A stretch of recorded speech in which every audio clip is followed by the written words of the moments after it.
নমস্কার বন্ধুরা, welcome back to my channel Bangali special রান্না। আজকে আবারও একটা মায়ের হাতের মজাদার রেসিপি নিয়ে চলে এসেছি, চাউমিন পকোড়া। তো দেখো কিভাবে রান্নাটা মা করে। এখানে কড়াই গরম করে জল দিয়ে পরিমাণ মতো চাউমিন সেদ্ধ করতে দিয়ে দেবে।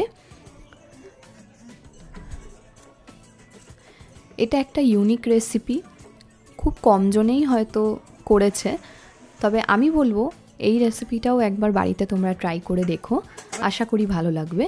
তো দেখো এখানে একটা বোল নিয়ে নিয়েছে, এবারে যে চাউমিনটাকে সেদ্ধ করেছিল সেই চাউমিনটা দিয়ে দেবে। একটু ভালো করে খেয়াল করলে তোমরা বুঝতে পারবে, এখানে না চাউমিনটা জল ঝরিয়ে রাখার পরে একটু সাদা তেল দিয়ে দিয়েছিল।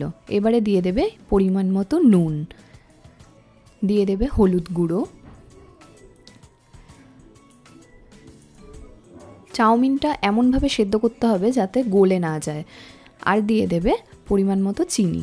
এইগুলো তোমরা তোমাদের আন্দাজ মতো দেবে, কারণ কে কীরকম কোয়ান্টিটিতে করবে সেটা তো বলে দেওয়া সম্ভব না, সেই জন্য দিয়ে দেবে কুচনো কাঁচা লঙ্কা, এগুলো একটু ঝাল ঝাল হলেই ভালো লাগে।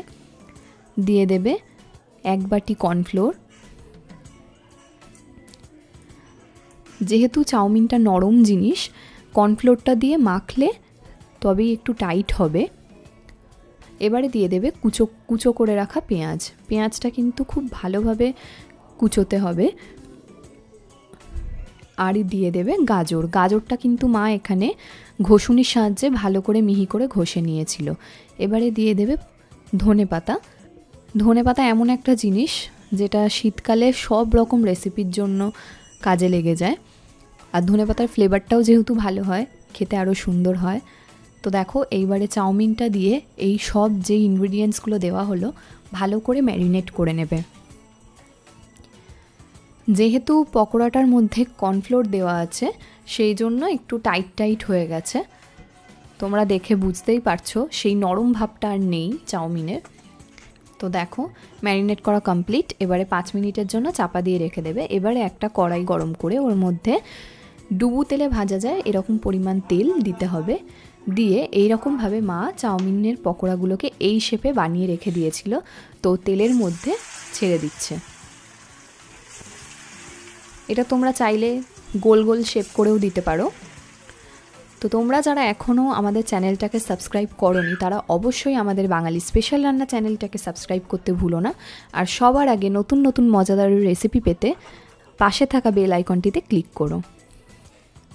তো দেখো এইভাবে হালকা আছে ঘুরিয়ে ঘুরিয়ে এরকমভাবে ভেজে নিচ্ছে।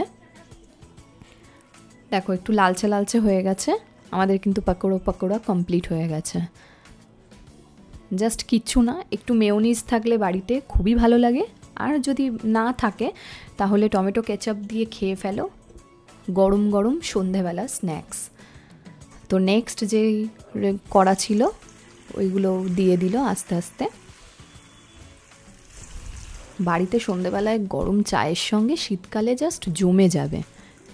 আশা করি আমাদের এই রেসিপিটা তোমাদের ভালো লাগবে। ভালো লাগলে লাইক শেয়ার কমেন্ট করতে ভুলো না। তোমাদের যদি কোনো রেসিপি আমাদের চ্যানেল থেকে জানার থাকে তাহলে অবশ্যই আমাদের চ্যানেলে কমেন্ট করে জানিও তোমরা কী ধরনের রেসিপি পছন্দ করছো, তাহলে আমরা চেষ্টা করব সেই ধরনের রেসিপি তোমাদের সঙ্গে শেয়ার করার। এইটাও ভাজা কমপ্লিট হয়ে গেছে, তো এটা প্লেটের মধ্যে তুলে নেবে। দেখতে কি দারুণ হয়েছে না? চাউমিন দিয়ে যে এরকম একটা রেসিপি করা যায় সে সত্যি আমাদের মাথাতেও আসে না, মা খুঁজে খুঁজে পায়ও। মা অ্যাকচুয়ালি নতুন ধরনের এক্সপেরিমেন্ট করে। তো টাটা, থ্যাংক ইউ, ভালো লাগলে জানিও।